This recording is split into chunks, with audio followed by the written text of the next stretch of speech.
వాన చూడండి దంచి కొడుతుంది, మామూలుగా లేదు. ఎందుకంటే గతంలో బాబు గారు వస్తే వర్షాలు పడవు, బాబు గారు వస్తే కరువు వచ్చిద్దని విపరీతంగా ఉండేది. కానీ గత బాబు గారు ఏదైతే కూటమి ప్రభుత్వం గెలిచిన కాడి నుంచి చూడండి వానలు అయితే విపరీతంగా వానలు పడుతున్నాయి. మొన్న అయితే చూడండి వారం రోజులు ఏకదాటిగా వాన పడింది. ఇప్పుడు నిన్నటి నుంచి పడతానే ఉంది వర్షం. చూడండి అసలు ఒకసారి పైపెచ్చి ఇంకోటి ఏంటంటే ఈ వర్షం చాలా అంటే చాలా బెటర్ అని చెప్పుకోవచ్చు, మంచిదని చెప్పుకోవచ్చు, మంచికి అని చెప్పుకోవచ్చు. ఎందుకంటే పొగాకు కందికి చాలా మేలు చేసిద్ది.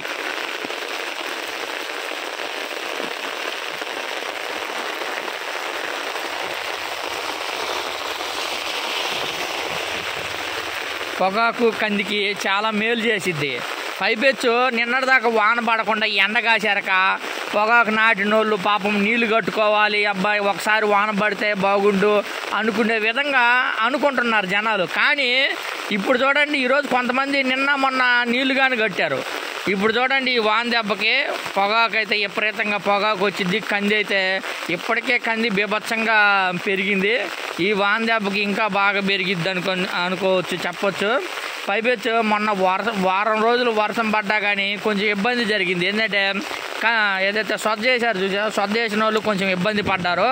కానీ ఈసారి ఇప్పుడు వాన పడ్డది కదా, ఇప్పుడైతే ఏ ఇబ్బంది లేదు. పొగాకు నాటిన వాళ్ళకి కానీ పొగాకు వాళ్ళకి కానీ కందికి కానీ మొత్తం అయితే ఈ సంవత్సరం అయితే పంటలకి వ్యవసాయానికి ఏ ఇబ్బంది లేదు, ఏమి లోటు లేదనే చెప్పుకోవచ్చు. గతంలో బాబు గారు వస్తే వర్షాలు వచ్చి పంటలు నాశనం అవ్వడము, అదేవిధంగా కరువు కాటకాలు వస్తాయని విపరీతంగా ఉండేది. కానీ ఈసారి ఈ దెబ్బకి బాబు గారు వస్తే కరువు కాటకాలు కాదు మంచిగా జరిగిద్దనే విధంగా కొంతమంది అంటున్నారు. ఇంకొంతమంది అయితేనేమో కూటమి ప్రభుత్వం అంటే పవన్ కళ్యాణ్ గారు, బీజేపీ 3 పార్టీలు కలిశాయి కదా, 3 పార్టీలు కలిశాయి కాబట్టి వర్షాలు సకాలంలో పడడం రైతులకు ఇబ్బంది లేకుండా ఉంటుంది అనే విధంగా అనుకుంటున్నారు అయితే కొంతమంది. మొత్తానికైతే బాబు గారికి ఉన్న ఒక చెడ్డ పేరు అయితే ఈసారి తొలగిపోయిందనే చెప్పుకోవచ్చు.